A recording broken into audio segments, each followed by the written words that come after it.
Hello fellow modelers, Bruce here.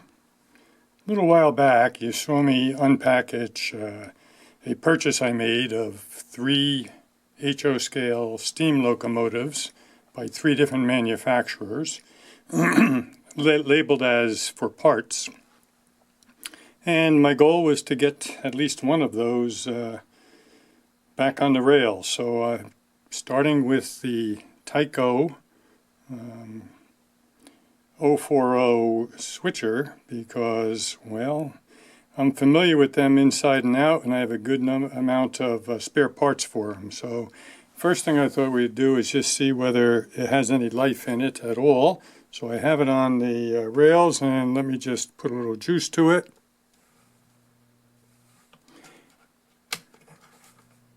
Well, nothing. Now you can't hear it, but I can hear a hum. Try it one more time here. Nothing. So before I burn out any motors, even though I have spares, I'm going to take this off the rails, get it to the bench, and we'll start taking it apart. See you soon. Okay, I got the little switcher over on my work table, and my tools are kind of over here where you can't hardly see them, but that's where all my tools are. I have a clear container to put the small parts in. I have my foam cradle. And I think what you couldn't see before, but I will try to zoom in and show you now, is that at some point the previous owner, or one of the previous owners, had kind of rerun a connection between the tender and the locomotive. And well, I don't know whether you're going to be able to see that or not, but the wires are just twisted together here. They are not soldered or anything else. So, yeah, I'm going to probably do a complete rewiring there myself. And but we're going to start by separating the tender from the locomotive, and we'll go from there. So let's do that. Okay, I will untwist these wires.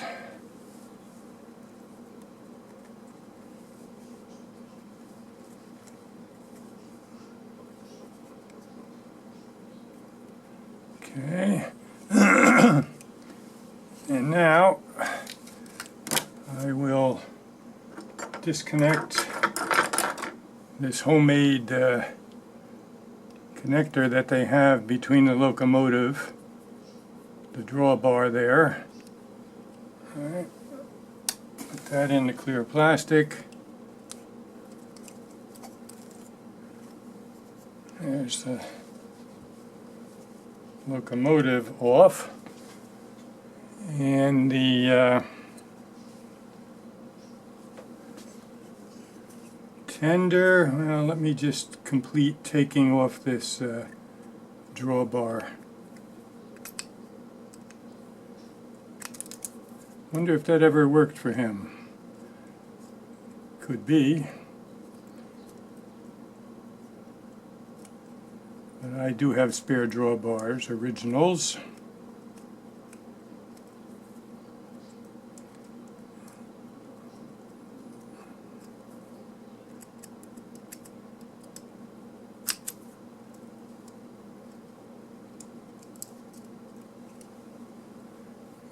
Okay.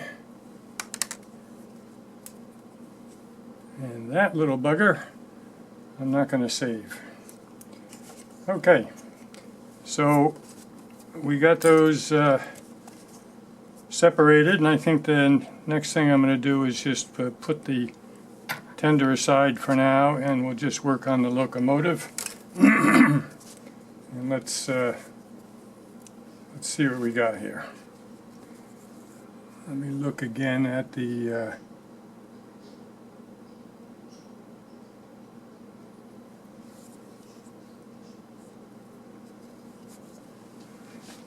camera and make sure that you can see what's going on. Yeah, you're good.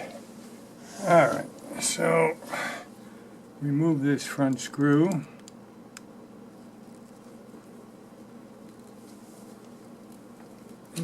Get a better, larger screwdriver there.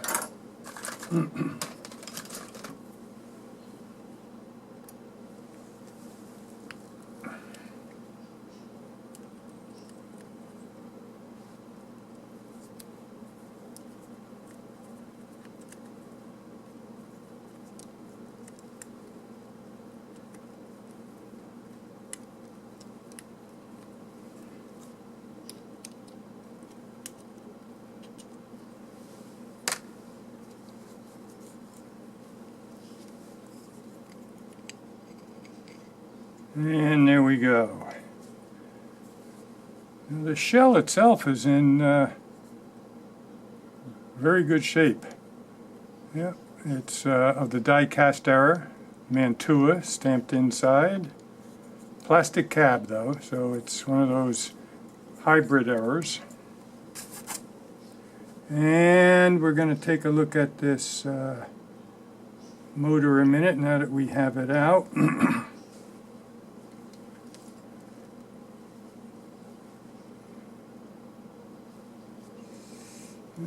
I just want to raise the front end, get the wheels so they can rotate. I will put my 9-volt battery on either connector of the brushes and we'll see.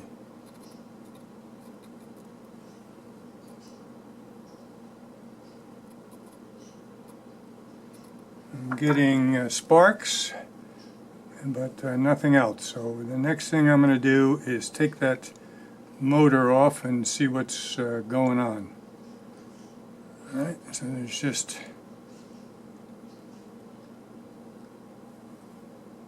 one screw there.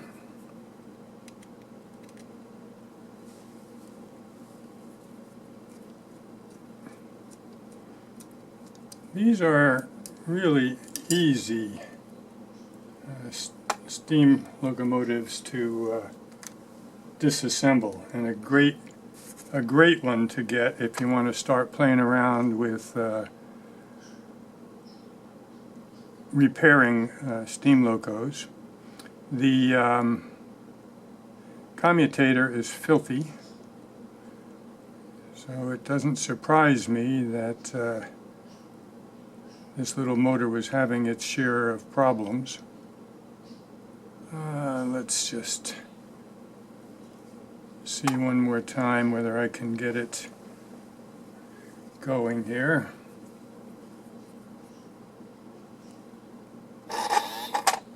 Yeah. There she goes.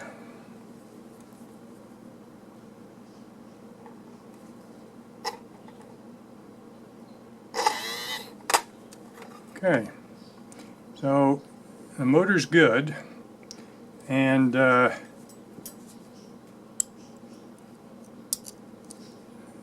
magnets are still pretty powerful. So what I will do next is clean off that commutator and the brushes, lubricate the bearings, clean out the slots between the faces of the commutator in case there's any built-up carbon, and then start working on the chassis itself. I see some really bent drive rods, really distorted slide for the no, that's no good. That's got to be either totally straightened out or replaced. I don't know whether you can see that. Let me zoom in a little, show you what I'm talking about when it focuses again. I'm talking about this, which is really, really, really bent out of shape. Okay, we'll do that after we get that motor going good. Talk to you then. Although you've seen me, if you've watched my other videos, take any number of these Tyco Mantua motors apart, on top of the motor, holding the brushes in place, are two springs that pivot on this post and that post, and you can lift them up off of the groove in the brushes. That's putting tension on those brushes. And often this pickup wire is not soldered to a terminal, it's just wedged underneath one of the springs. So when you do that, that wire might fall off. Always good to, take a picture or whatever, so that if the wire does come off, you know which of these posts that wire went to. That's going to be, the tender is picking up juice and is going to transfer it through this wire. So yeah, you want to kind of know which post it goes to. So I am just going to release this spring right now, and you can see that the brush falls right out, and so far the pickup wire is staying in place. And I will now do the same for the other brush. And the brushes still have a lot of life in them. I will wipe them off just to get any built up debris off of them. But now you can see I have full access to the commutator. And again, don't want to assume anything, but this is the commutator right here. And it should be shiny brass, and you see how dark it is. Cleaning that, you can start with just a Q-tip dipped in isopropyl alcohol, or you can hit it with something like electronic cleaner. That's okay to spray on electric motors. And then once you have kind of gotten the worst of that off, then you want to come in with a nylon or fiberglass, I guess it really is, brush, which I will show you here. All right, so those bristles I can turn in and out, and you rub down the faces of the commutator with that. And then finally, I take a toothpick and just carefully go through each of these slots that you can see here that's between these two faces, and make sure there's no carbon bridging that gap and shorting things out. So that's what I'm going to be doing, and there's no need for you to sit and watch all that. I will show you how dirty the Q-tips were when I'm done. Alrighty, talk to you then. Okay, phase one is done. The motor has been cleaned and lubricated, and that's what came off of the commutator before I hit it with the fiberglass brush. There was some carbon deposits between the faces of the commutator, and yeah, let's see what happens when I give it a little power here.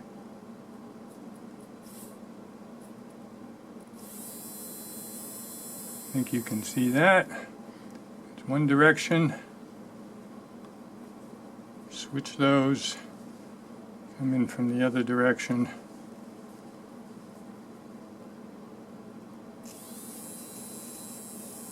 And there you go. These little motors,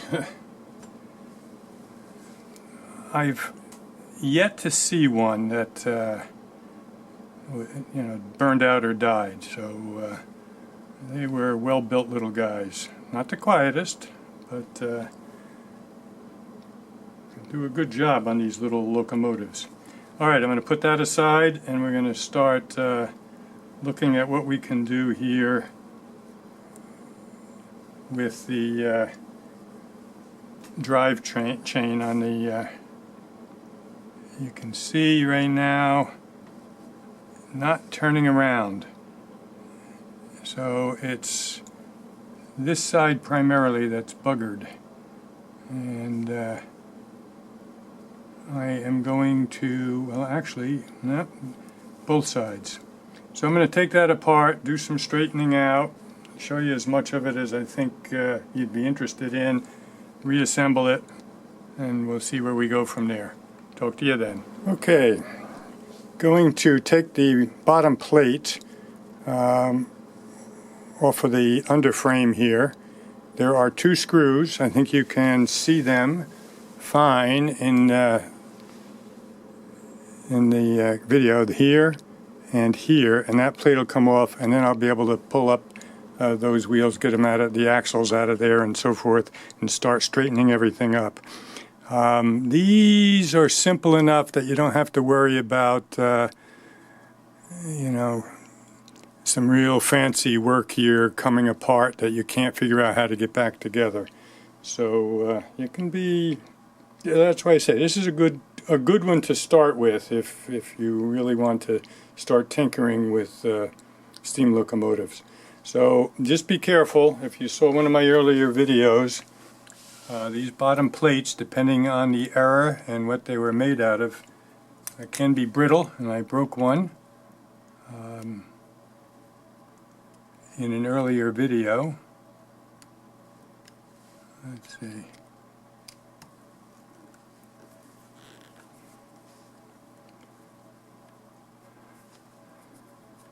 Almost looks like one of those screws is a replacement. Let's see. I'm going to need a finer screwdriver here.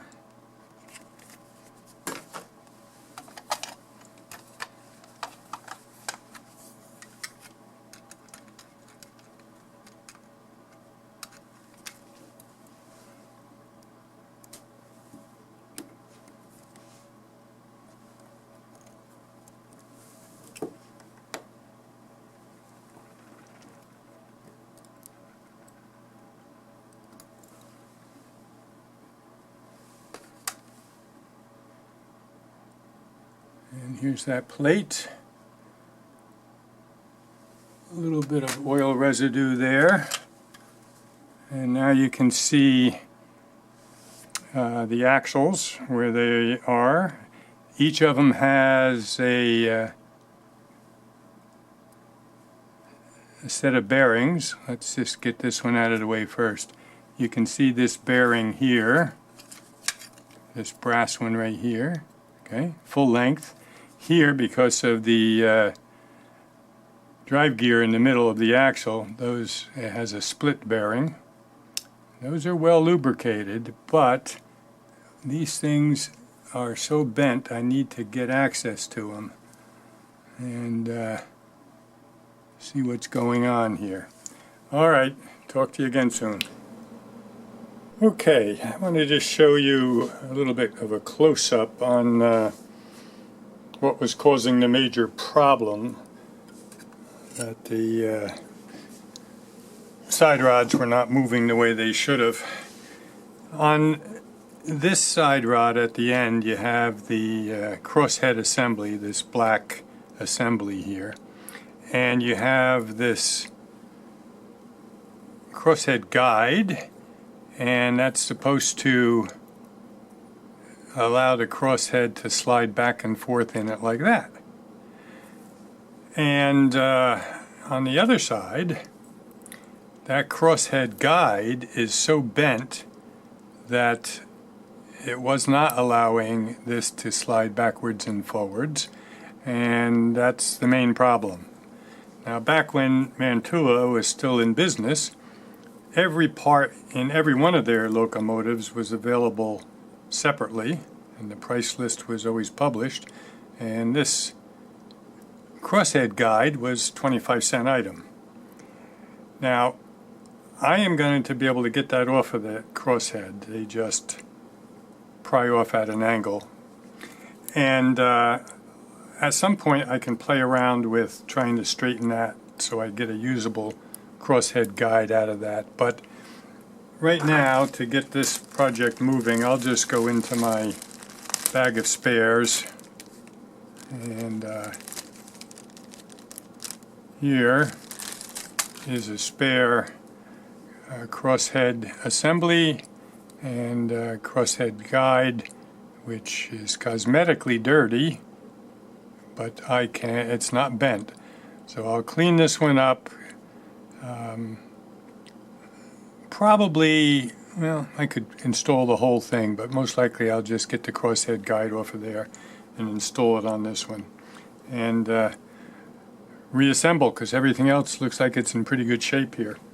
So yeah, I'll get back to you. By the way, that is such a characteristic shape of a crosshead guide. If you watched my unboxing, I told you I bought the 3 locos. Only one I was 100% certain I knew what it was, and that was the River Rossi, because I could see the name printed on the bottom of the underframe and when they showed me the bottom pictures. I assumed that this one here was going to be a Tycho Mantua, but I didn't have a good view of this item. This is such a characteristic item, this crosshead guide. So when you saw me unbox it and unwrap the bubble wrap, as soon as I saw that, I said, ah, it's a Tycho Mantua. So yeah, we're moving on. I have high expectations that this will become a good runner. Talk to you again soon. Okay, I have the new assembly put on, and if you can see, it's running nicely at the moment, nice and free. Here's another tip if you start working on these. This whole assembly in the front is held in place eventually by a long screw that goes right up into the bottom here of the upper frame. And if that thing is flopping loose, they're going to keep coming out, all right? So what you have to do is put a little nut on the top, as you can see I've done here, just temporarily, while you get everything aligned and in place. And then, you know, the crosshead guides will stay in place, because at some point, the little prong that you see on the front, this little prong up here, has to fit into a little hole here in the chamber, and the backside has a fork in it, which I think you might be able to see if I can get it in there. Okay, got a fork in it, and that fork has to rest on us and right in here. Let's see if I can. Okay, right in here. And if you have this thing flopping around, they're going to keep coming out. So the tip is put this temporarily in place with a nut on the top of that bolt, and everything will be hunky-dory. Now you have to turn it upside down to get the screw into the motor and everything else, and if you didn't have that there, it's all going to fall apart. Next, I'll put the motor in place and grease it up, and we're getting ready to be able to test it out. Talk to you again soon. Okay, the motor's back on. I've lubricated everything with a little bit of Labelle's grease on the worm gear and a drop of oil on any bearing and on the side rods, and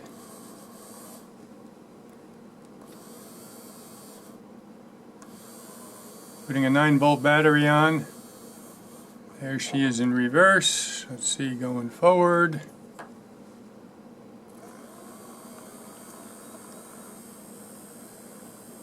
And there you go. So, one step forward now. I am going to, let's see, what I'm going to do. I think what I'm going to do next is clean the wheels up good on it. They're not too bad, tell you the truth. And because this was die cast, there's no traction tires on it. And yeah, I think we've made some progress there. So we just have to make sure that we do the proper thing with the pickup wire from the tender here in the end, and I think we'll be okay. So I'm going to clean up the wheels a little bit, then I'm going to attack the tender, and we'll see what we find out. Talk to you again soon. Okay, I've taken a step backwards and taking the motor off again. This is about 2 days later, and I've been mulling over a couple things, one of which was I heard that hum when I put it on the track, which was kind of odd. Then I was also thinking that, boy, this was nicely painted, this underframe, and I was wondering whether the paint was covering up some of the contacts. The way these little guys work is you're supposed to have two insulated wheels here, the two drivers, both on the same side, and that would have to be on the opposite side from the pickup wheels on the tender. So since the tender pickup wheels are on the right, as if you're sitting in the cab, you would want to have the pickup wheels on the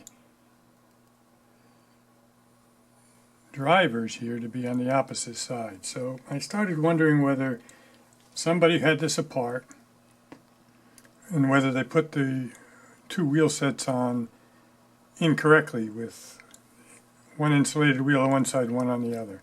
I also wanted to scrape off the paint off of the contacts where the motor picks up its juice from the frame. It's the two non-insulated wheels on here are going to pass their juice through the frame to the motor. And lo and behold, indeed, they were covered with paint, so I've scraped them off. Now I'm going to make sure that the axle are also not covered with paint where the bearings go in.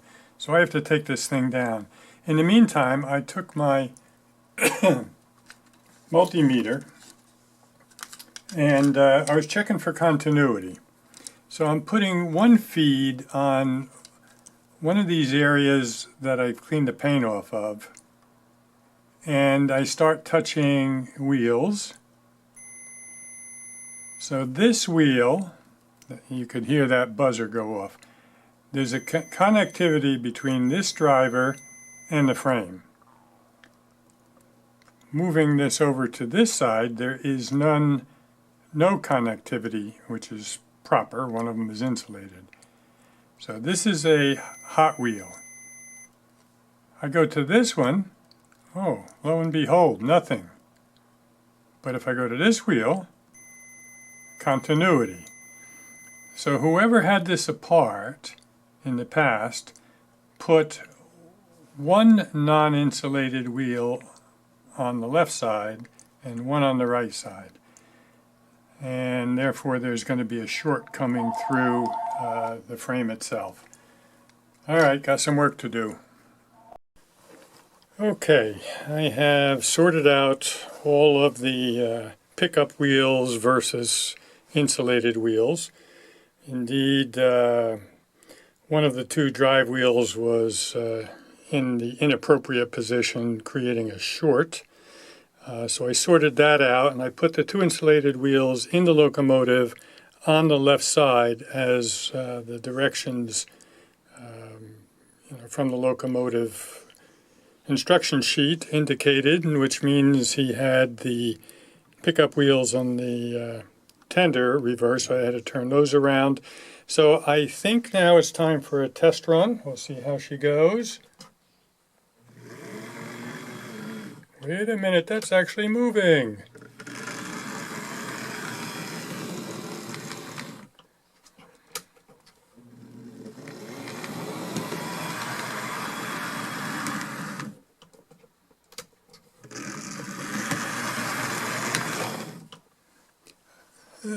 That came off, the tender came off the track. I have these temporary wires still in place here, which is putting pressure. But so yeah, got that all sorted out. It's a runner. I have two things left to do. One, get permanent wiring in here between the electric motor in the engine and the pickup wheels in the tender. So I will sort that out. And then the second thing is to get some couplers front and rear on this thing. So when I do that, we will consider it a victory. Talk to you then. Okay, I've mounted the front coupler. I've replaced the wire, and I'll talk more about the wire in a minute. The wire that goes from the motor to the tender side of the drawbar. So the only thing that's left to do yet is to mount a rear coupler on this unit, and I'm looking for a better solution than anything I have. So that's going to have to wait for a later time. In the meantime, I think we will wind up this video. Let me just bring it back a little bit. It runs nice and slow and forward.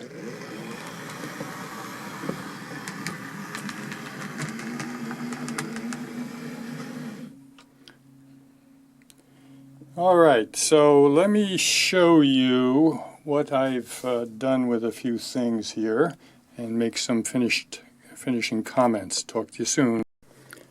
Up till now, whenever I've replaced wiring on my locomotives, or for that matter, done any wiring for lighting in my buildings, I've used scraps that I picked up over the years. Yeah, I'm a little bit of a tightwad, or as my wife might say, a cheap Dutchman. But finally, I looked online, did some research, and found this BN TechGo wire that is very, very flexible. It's like a limp noodle.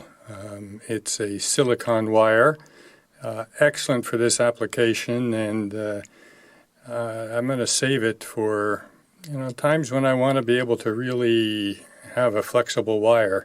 This one happens to be 28 gauge. And I got it on Amazon, and relatively inexpensive, and especially, the fact this is going to last me a long time if I just use it for this kind of application. So that's new to me, and worked very well, so thought I'd give it a plug.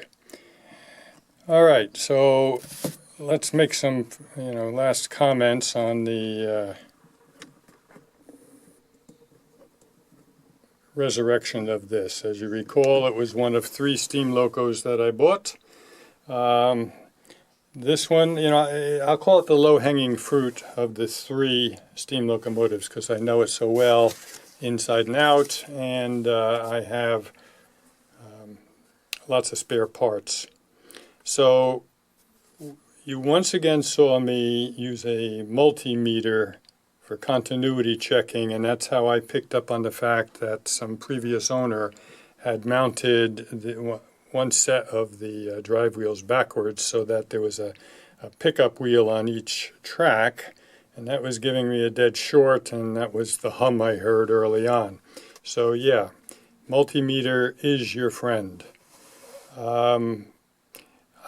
I know that having some spare parts was very helpful. I replaced that jury-rigged drawbar. I replaced one whole crosshead assembly. I'll try to salvage that other one at some later date.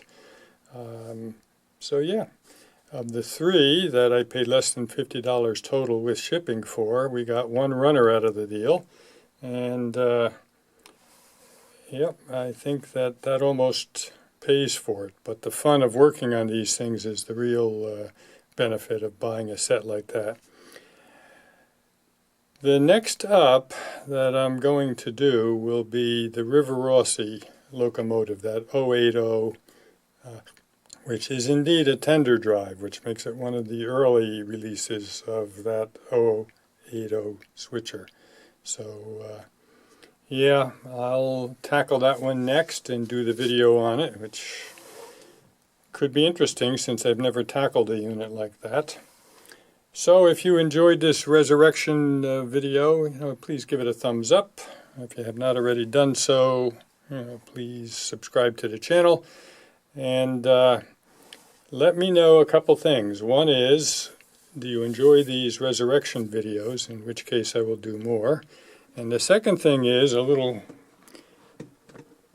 fun task for all of you is I don't really want to re-letter or rename this unit, so you can see that the previous owner, or one of them, has put down, I think, dry transfers, MWC, and a cab number of 13.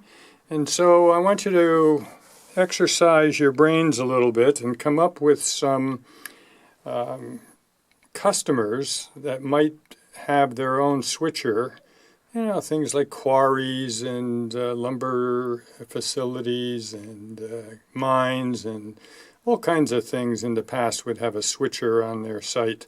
So think of some things that I could make as a, on layout company, or maybe an off layout company that just has an interchange that would go with the letters MWC.